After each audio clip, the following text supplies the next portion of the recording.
विश्राम बंदोबस्त आहे का? सकाळीच्या हिंदी में बात।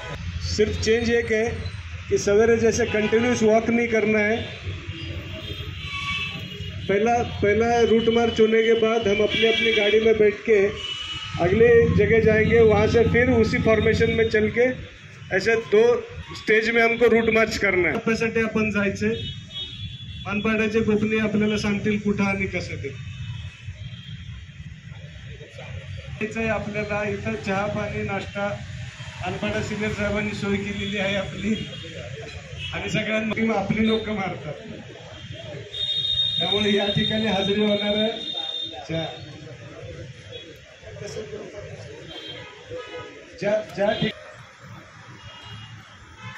रूट असा आहे, इथून आपण निघाल्यानंतर गोलवली मार्गे आतमधून येऊन पिसवली पुढे येणार आहे।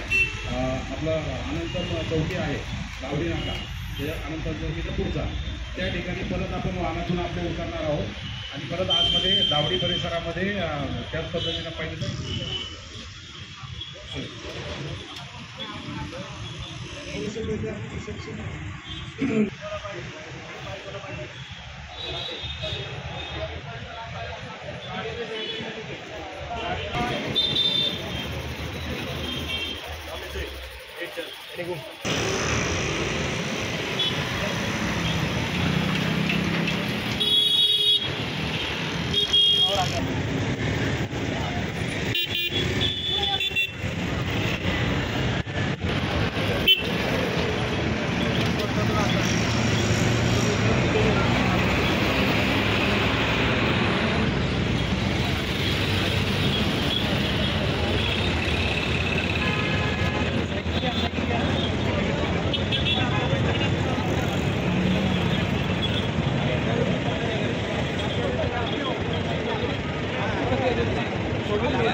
लोकसभा निवडणुकीच्या दृष्टिकोनातून संपूर्ण ठाणे जिल्ह्यात माननीय पोलीस आयुक्त साहेब यांच्या आदेशाने आणि वेगवेगळ्या फोर्सेसची मदत घेऊन सर्व एकत्र फोर्स यांचा रूट मार्च आयोजित केलेला आहे। आणि आम्ही लोकसभा निवडणुकीच्या तयारीच्या दृष्टीने हा एक उपक्रम, त्याचबरोबर आमच्या फोर्सला एक वेगळा चालना देण्यासाठी हा रूट मार्चचं आयोजन केलेलं आहे। डोंबिवलीला सकाळी होता आणि आता संध्याकाळी बरोबर आहे। आम्ही सकाळच्या सत्रामध्ये रामनगर, टिळकनगर आणि विष्णुनगर पोलीस स्टेशनच्या हद्दीमध्ये सदरचा रूट मार्च आयोजित केला होता। आता आम्ही मानपाडा हे अतिशय मोठं आणि झोपडपट्टी असणारं पोलीस स्टेशन आहे, त्या पोलीस स्टेशनच्या हद्दीमध्ये वेगवेगळ्या 3 पार्टमध्ये रूट मार्चचं नियोजन आयोजन केलेलं आहे।